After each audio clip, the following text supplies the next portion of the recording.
మన వెలుగు సంబంధులం. వెలుగులో నడవడానికి దేవుడు మనల్ని పిలిచారు. చీకటి నుండి వేరుగా నడవడానికి దేవుడు మనల్ని ఏర్పరచుకున్నాడు. గనుక దేవునికి ఇష్టలుగా నడవడానికి, దేవుని చిత్తం నెరవేర్చడానికి మనం అందరం పిలువబడిన వారమై ఉన్నాం. గనుక మనం జీవంలో నడవాలి, వెలుగులో నడవాలి, మన ఆత్మీయతలో నడవాలి, నూతన జీవము గలవారిగా మనం ఉండాలని ప్రభు మన గురించి ఆశించుచున్నారు. ఆయన మరణ పునరుత్థానం వలన మనకు కలిగినది మనము నూతన జీవం పొందిన వారమై నడుచుకొనినట్లు, నూతన జీవం పొందిన వారిగా నడుచుకొనినట్లు మనం బాప్టిస్మమందు ఆయనతో కూడా పాతి పెట్టబడ్డాం. దేవుడు మనకు నూతన జీవాన్ని అనుగ్రహిస్తున్నాడు. 2వ కొరింథీ పత్రిక 5వ అధ్యాయం 7వ వచనంలో మనం ఇలా చదువుచున్నాము. 2వ కొరింథీ పత్రిక 5వ అధ్యాయం దాని 7వ వచనం. గనుక ఈ దేహములో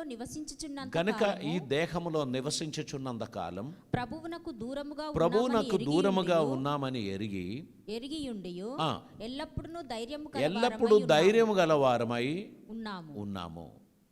ఇట్లు ధైర్యము కలిగి ఈ దేహమును విడిచిపెట్టి ప్రభువు నొద్ద నివసించుటకు ఇష్టపడుచున్నాము.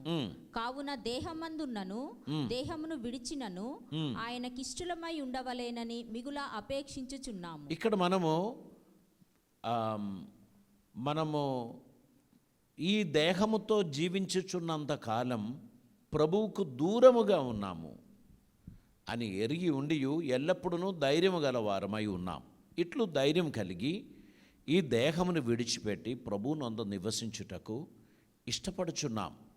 కావున దేహమందున్నను దేహమును విడిచినను ఆయనకిష్టులమై ఉండవలనని మిగుల ఆపేక్షించుచున్నాం. ఈ దేహముతో జీవించుచున్న ఈ జీవితంలో ప్రభువుకు మనం దూరముగా ఉన్నాము అనేటువంటి విషయాన్ని మనం గమనిస్తూ, దేహములో ఉన్నంతకాలం ప్రభు దగ్గరికి వెళ్ళడానికి ఉన్న సిద్ధపాటుతో, సమర్పణతో ఎదురు చూస్తూ సహనం కలిగిన వారిగా భక్తితో విశ్వాస జీవితం కొనసాగించడానికి క్రీస్తు యేసునందున్న విశ్వాసం మనలో ప్రకటమవ్వాలని, క్రీస్తునందున్న విశ్వాసంలో మనం నడవాలని దేవుడు మన గురించి కోరుచున్నారు. దేవునికి స్తోత్రం. మనం విశ్వాసముతో నడవాలి, నూతన జీవములో నడవాలి, మరియు మనము ఆత్మీయులుగా ఉండాలని దేవుడు మన గురించి ఆశించుచున్నారు. గలతీ పత్రిక 5వ అధ్యాయం దాని 16వ వచనాన్ని మనం చదువుదామండి. గలతీ పత్రిక 5వ అధ్యాయం దాని 16వ వచనంలో, నేను చెప్పినది ఏమనగా ఆత్మానుసారంగా నడుచుకొని వారు అప్పుడు మీరు శరీరేచ్ఛలను నెరవేర్చరు. శరీరము ఆత్మకును ఆత్మ శరీరమునకును విరోధముగా ఆపేక్షించుచున్నది. ఇది ఒకదానికి వ్యతిరేకముగా ఉన్నది గనుక మీరేమి చేయ నిశ్చయించుదురో వాటిని చేయకుందురు. మీరు ఆత్మచేత నడిపింపబడిన ఎడల ధర్మశాస్త్రమునకు లోనైన వారు కారు. దేవునికి స్తోత్రం. పరిశుద్ధాత్మ వలన నడిపింపబడుచున్న మనము శరీరేచ్ఛలను నెరవేర్చడానికి పిలువబడిన వారం కాము అని స్పష్టంగా తెలియపరుస్తున్నారు. ఇక్కడ గలతీ పత్రిక 5వ అధ్యాయం 16వ వచనంలో, నేను చెప్పినదేమనగా ఆత్మానుసారంగా నడుచుకొనుడి. మనం విశ్వాసంలో నడవాలి, నూతన జీవము గలవారిగా నడవాలి. మరి ఇప్పుడు మనము ఆత్మానుసారంగా నడవాలి అని దేవుడు కోరుచున్నారు. ఒక విశ్వాసి శరీరానుసారంగా నడిచినట్లయితే ఆయన దేవుని చిత్తం నెరవేర్చలేడు. శరీరం ఎల్లప్పుడూ ఆత్మకు విరోధంగా ఉన్నారు. శరీరం ఆరాధనకు పోదామంటే, ఆత్మ ఆరాధనకు పోదామంటే శరీరం ఏమంటుంది? నాకు ఈరోజు బాగా సుస్తుగా ఉంది, బలహీనంగా ఉంది, ఈ ఒక్కరోజు లైవ్ చూసుకుందాం కదా. రెగ్యులర్గా బైబిల్ స్టడీకి మందిరానికి వచ్చేటువంటి వారికి కూడా శరీరంతో ఒక పోరాటం అనేది ఉన్నది. ఆ పోరాటంలో మనం కాంప్రమైజ్ అయ్యేది శరీరంతోనే, ఆత్మతో కాంప్రమైజ్ అవ్వం. ఏమండి, ఈరోజు నేనైతే రావడం లేదండి, నీవు రావడం లేకపోతే నేను కూడా పోవడం లేదు అని సార్ చెప్పేస్తారు. సో ఇరువురు కలిసి ఏం చేశారు? ఇంట్లో ఉండడానికి నిర్ణయించారు. నష్టమేమి లేదు, లైవ్ ఉంది కదా అని అనుకుంటాం. లైవ్ చూస్తూ ఉన్నప్పుడే బయట ఒక హార్న్ వినబడింది. వెంటనే ఇది వదిలేసి అక్కడికి వెళ్ళాం. ఒక పాత మిత్రుడు ఎటో పోతున్నాడు, మన ఇల్లు చూసి అక్కడ ఆగాడు. మనం ఉన్నామని ఆయన బండి స్టాండ్ మీద పెట్టాడు, వచ్చేసాడు. ఇక మాటల మధ్యలో మన లైవ్ స్విచ్ ఆఫ్ చేయాల్సిందే కదా. ఇది ఆత్మకు శరీరమునకు మధ్యలో జరుగుతున్న పోరాటంలో మనం కొన్నిసార్లు మనం శరీరానికి ఇంపార్టెన్స్ ఇస్తాం, మన రిలేషన్షిప్స్కు మనం ఇంపార్టెన్స్ ఇస్తాం. సండే మార్నింగ్ రెడీ అయ్యాం, అప్పుడే 4 చుట్టాలు వచ్చారు ఇంటికి. చెప్పకుండా ఎందుకు రాలేదండి అని మనం అంటాము. కానీ సరేలే వచ్చారు కదా, ఇక వెంటనే ఒకరు మటన్ షాపుకు, ఒకరు ఇంకా కూరగాయలకు, దానికి దీనికి పరిగెడుతూ ఆ బోధన సిద్ధపరిచే ప్రయత్నంలో మనం ఏం మిస్ అయ్యాం? ఆరాధన మిస్ అయ్యాం. మన ఆత్మీయ జీవితంలో ప్రయారిటీస్ అనేది చాలా ఇంపార్టెంట్. మీరు దేనికి ఇంపార్టెన్స్ ఇస్తున్నారో అది మిమ్మల్ని నడిపిస్తుంది. మీరు ఆత్మకు ఇంపార్టెన్స్ ఇచ్చినట్లయితే ఆత్మానుసారంగా నడవడానికి దేవుడు మీకు సహాయం చేస్తాడు. మీరు శరీరానికి ఇంపార్టెన్స్ ఇచ్చినట్లయితే శరీరేచ్ఛలను నెరవేర్చడానికి ఎల్లప్పుడూ మీరు ప్రేరేపింపబడుతూ ఉంటారు, శోధింపబడుతూ ఉంటారు. ఇక్కడ 18వ వచనంలో మనం చదివి ఆగిపోవద్దు. మీరు ఆత్మచేత నడిపింపబడిన ఎడల ధర్మశాస్త్రమునకు లోనైన వారు కారు. శరీర కార్యములు స్పష్టమై ఉన్నది. అవేమనగా జారత్వం, అపవిత్రత, కామకత్వము, విగ్రహారాధన, ఆభిచారము, ద్వేషము, కలహము, మత్సరములు, క్రోధములు, కక్షలు, భేదములు, విమతములు, అసూయలు, మత్తదలు, అల్లరితో కూడిన ఆటపాటలు మొదలైనవి. ఇవన్నీ ఆత్మ సంబంధమైనది కాదు, ఇవన్నీ శరీర సంబంధమైనటువంటిది అని మనం గమనించాలి. దేవునికి మనం ఎంత ఇంపార్టెన్స్ ఇస్తామో అప్పుడు మనం దేవుని ఆత్మకు అంత ఇంపార్టెన్స్ ఇస్తాం. ఆత్మ మనకు చేసే హెచ్చరికలను మనం పాటించుకుంటూ ఆత్మానుసారంగా నడవడానికి దేవుడు మనకు కృప అనుగ్రహిస్తాడు. కనుక మనం ఆత్మానుసారంగా నడిచినట్లయితే శరీరం మనలో ఏలదు, శరీరం మనకు అణిగి ఉంటుంది. కానీ మనం శరీరేచ్ఛలను నెరవేర్చడానికి నిర్ణయించినట్లయితే ఈ కింద చెప్పబడిన శోధనలన్నీ మనల్ని వెంటాడుతుంది. అప్పుడు మనం సరైన నిర్ణయం తీసుకోలేకపోతాము, మన ఆత్మీయతను మనం కాపాడుకోలేకపోతాము. ఖచ్చితంగా మనం తొట్టిల్లడానికి, మనం పతనం అవ్వడానికి అది కారణమవుతుంది. ఇంకా మనం ఎఫెసీయులకు రాసిన పత్రిక 5వ అధ్యాయం 2వ వచనం ఒకసారి చదువుదామండి. ఎఫెసీయులకు రాసిన పత్రిక 5వ అధ్యాయం. క్రీస్తు మిమ్మును ప్రేమించి పరిమళ వాసనగా ఉండుటకు మన కొరకు తన్ను తాను దేవునికి అర్పణముగాను బలిగాను అప్పగించుకొనెను. అలాగుననే మీరును ప్రేమ కలిగి నడుచుకొనుడి. ఇక్కడ మొదటి వచనం కూడా చదవండి. కాబట్టి మీరు ప్రియులైన పిల్లల వలె దేవుని పోలి నడుచుకొనుడి. దేవుని పోలి నడుచుకొనుడి. మనం ఆత్మానుసారంగా నడవడం, విశ్వాసంలో నడవడం, నూతన జీవంలో నడవడం, ఇవన్నీ ఒక వంతు. దేవుని పోలి నడవడం అనేది చాలా ప్రత్యేకమైనది. దేవుని పోలి నడవడం అంటే చాలా మనం జాగ్రత్త పడాల్సిన అవసరత ఉంది. మనం చాలా ఆచితూచి మాట్లాడాల్సిన అవసరత ఉంది. ఎన్ని టెంప్టేషన్స్ వచ్చినా వాటిని మనం అరికట్టాల్సినటువంటి అవసరత ఉంది. దేవునికి పోలి నడవడం అనేది ఒక్క మాటలలో చెప్పారు, కానీ అదొక్క మాటలలో చేసి పూర్తి చేసేది కాదు. దేవుని పోలి నడవడానికి ఒకరు నిర్ణయించినట్లయితే ఆ వ్యక్తి తన జీవితమును సాధకం చేయాలి, ప్రాక్టీస్ చేయాలి, నేర్పించాలి. దేవుని పోలి నడవడానికి ఖచ్చితంగా దేవుని వాక్యాన్ని పాటించాల్సిన అవసరత ఉంది. దేవుని పోలి నడవడానికి ఆశించుచున్నటువంటి వ్యక్తి దైవ చిత్తానుసారంగా నడవడానికి తను తానుగా సమర్పించాల్సిన అవసరత ఉంది.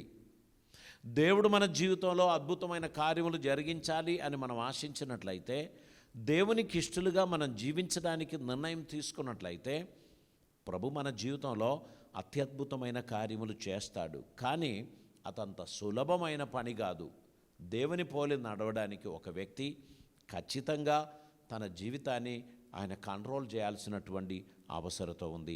దేవునికి ఇష్టం లేని కార్యాలు, దేవుని చిత్తం కాని విషయాలు ఇవన్నీ కూడా మనం గ్రహించి పక్కకు పెట్టి దైవ చిత్తానుసారంగా నడవడానికి ఉన్న ఉత్తమమైన నిర్ణయం మనం తీసుకోవాల్సినటువంటి అవసరత ఉంది. అక్కడ దేవుడు మనకు తెలియపరచు మాట, ఆయన పోలి నడవడానికి ప్రయత్నించుచున్నవాడు క్రీస్తు మిమ్మును ప్రేమించి పరిమళ వాసనగా ఉండుటకు మన కొరకు తన్ను తాను దేవునికి అర్పణముగాను బలిగాను అర్పించుకొనెను. కాబట్టి అలాగుననే మీరును ప్రేమ కలిగి నడుచుకొనుడి. ప్రేమలో ఏమి లేదు, అసూయ లేదు. ప్రేమలో ఉన్న ప్రత్యేకతలో మొట్టమొదటిది, ప్రేమలో అసూయ ఉండదు. ఎదుటి వ్యక్తి ఆశీర్వదింపబడితే ప్రేమ గలవాడు సంతోషిస్తాడు. దేవా, మా అందరి ప్రార్థన వలన మీ కుమారుని మీరు దీవించారు, నీ కుమార్తెను మీరు ఆశీర్వదించారు అని సంతోషించడానికి వీలవుతుంది. దేవుని కృప మనలో లేకపోతే, లేక దేవుని పోలిన వారిగా నడవడానికి ప్రయత్నించని వారైతే ఖచ్చితంగా అసూయ వచ్చేస్తుంది. నేను నాకన్నా లెవెల్ పెరిగిపోవడం ఏంటి, నిన్న మొన్నటి వరకు మామూలుగా ఉన్నోడు ఈరోజు నన్ను ఓవర్టేక్ చేశారని అనుకుంటారు. ఇక్కడ ఓవర్టేక్ చేయడం ఏమీ లేదు. ప్రతి ఒక్కరికి దేవుడిచ్చిన కృపను బట్టి వారు వాడబడతారు. కనుక మనం ప్రేమ కలిగి నడుచుకుని వారైతే ఒకరి మీద ఒకరికి కుళ్ళు ఉండదు, అసూయ ఉండదు, మరి విమతము ఉండదు, విద్వేషం ఉండదు. ప్రేమ కలిగి నడవడానికి దేవుడు కృప చూపిస్తాడు. ఇంకా మనం చూచుచున్నట్లయితే అలాగుననే మీరును ప్రేమ కలిగి నడుచుకొనుడి. మీలో జారత్వమే కానీ, ఏ విధమైన అపవిత్రతయే కానీ, లోభత్వమే కానీ వీటి పేరైనను ఎత్తకూడదు. ఇదే పరిశుద్ధులకు తగినది. కృతజ్ఞత వచనమే మీరు ఉచ్చరింపవలను కానీ మీరు బూతులైనను పోకిరి మాటలైనను సరసోక్తులైనను ఉచ్చరింపకూడదు. ఇవి మీకు తగవు. కనుక జోకులేయడం, నవ్వించడం, కామెడీ చేయడం ఇవి చాలా ఇష్టం మనకు కదా. కామెడీ చేసేవారిని, జోకులు వేసేవారిని అందరికీ ఇష్టం కూడా. కానీ బైబిల్ ఏం చెప్తున్నారు? మీరు అలా చేయకూడదు. మీరు దైవభక్తి కలిగిన వారిగా దేవుని అడుగుజాడలో మీరు నడవాలి. దేవుని చిత్తం మీరు నెరవేర్చాలి. ప్రభువుకు ప్రియమైన బిడ్డలుగా మీరు నడవండి. తద్వారా వచ్చే లాభం ఏంటి తెలుసా? మీరు అడగక మునిపే మీ అక్కర్లు దేవుడు తీరుస్తాడు. మీరు జస్ట్ మనసులో ఆశించారు, ఇంకా ప్రార్థనే చేయలేదు, కానీ దేవుడు దాన్ని దయచేసేస్తాడు. నిజం. కొన్ని సందర్భాలు మనం ఇట్లాంటి ఒకటి ఉంటే బాగుండు అని మనం అట్లా మనసులో జస్ట్ ఇట్లా అనుకున్నాము. దేవుడు దాన్ని ఏం చేసేసాడు? ప్రార్థనగా రిసీవ్ చేసేసాడు. అంటే బైబిల్ ఏమంటున్నారు? మీరు అడిగిన వాటికంటేను, ఊహించిన వాటికంటేను అత్యధికంగా ఇవ్వగలిగిన శక్తిమంతుడు మన దేవుడు. సో ఊహించాం, ఇట్లా కనిపించిందే అనుకున్నాం, ఇట్లాంటి ఒకటి ఉండే బాగుండేది. కానీ దేవుడు ఏం చేశాడు? ఆ ఊహను ప్రార్థనగా అంగీకరించాడు. దేవుడు దాన్ని దయచేశాడు. ఈరోజు దూరంలో ఉండి వాక్యం వినుచున్నటువంటి మిత్రులారా, దేవుని పోలి నడవడానికి ప్రయత్నం చేయండి. ఆత్మానుసారంగా నడవడానికి ప్రయత్నం చేయండి. శరీరేచ్ఛలకు ఇంపార్టెన్స్ ఇవ్వకండి. దేవుడు మీ జీవితంలో అద్భుతమైన కార్యములు చేస్తాడని విశ్వసించండి. సమయం దాటిపోయిందని, ఇక ఏమీ జరగదు అని నిరుత్సాహం మిమ్మల్ని వెంటాడడానికి అనుమతించకండి. దేవునికి ఒక నిమిషంలో దేవుడు ఏమైనా చేయగలడు. దేవుడు ఎవరినైనా వాడుకోగలడు. కనుక మీరు దేవుని చేతిలో సరిగా మిమ్మల్ని మీరు సమర్పించినట్లయితే మీ జీవితం ద్వారా దేవుని నామానికి మహిమ తెచ్చుకోవడానికి దేవునికి సాధ్యమవుతుంది. మీలో ఉన్న ఆ నిరుత్సాహం, మీలో ఉన్న ఆ అనుమానం, మీలో ఉన్న ఆ కలవరం, అది మీరు తీసివేయాలి. దేవుడు ఖచ్చితంగా మీ జీవితంలో అద్భుతం చేయగలడు. దేవునికి అసాధ్యమని ఎప్పుడు కూడా మీరు అనుకోకూడదు. ఏ కార్యమైనా సరే దేవుడు తలంచుకుంటే నిమిషంలో దాన్ని సాధ్యపరచగలడు. సిచ్యువేషన్స్ అన్నీ దేవుడు తారుమారు చేస్తాడు, అన్నిటిని మారుస్తాడు. మనుష్యుని ఆలోచనలు దేవుడు వ్యర్థపరుస్తాడంట.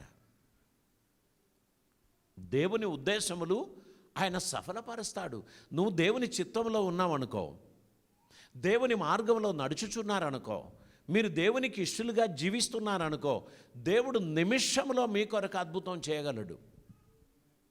మీతో అందరూ చెప్తారు అయిపోయిందిలే, ఇది లాస్ట్ ఛాన్స్ ఉండే పోయింది అంటారు. దేవునికి లాస్ట్ ఛాన్స్ ఏం లేదండి. దేవునికి ఎన్నో ఛాన్స్ ఉన్నాయి. దేవుడు తలంచుకుంటే ఏదైనా మన జీవితంలో చేయగలడు. కాబట్టి ధైర్యం తెచ్చుకొని ప్రభువును సేవించే విషయంలో ఆసక్తిపరులై ఉండండి. మీరు దేవుని పోలి నడవాలి, దేవుని ప్రేమ కలిగి నడవడానికి ప్రయత్నం చేయాలని దేవుడు కోరుచున్నారు.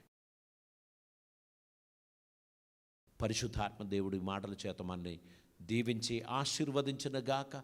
తల్లు వంచుదాం, ప్రార్థన చేద్దాం. పరిశుద్ధుడైన తండ్రి, కృపామయుడైన దేవా, నీకు వందనాలు.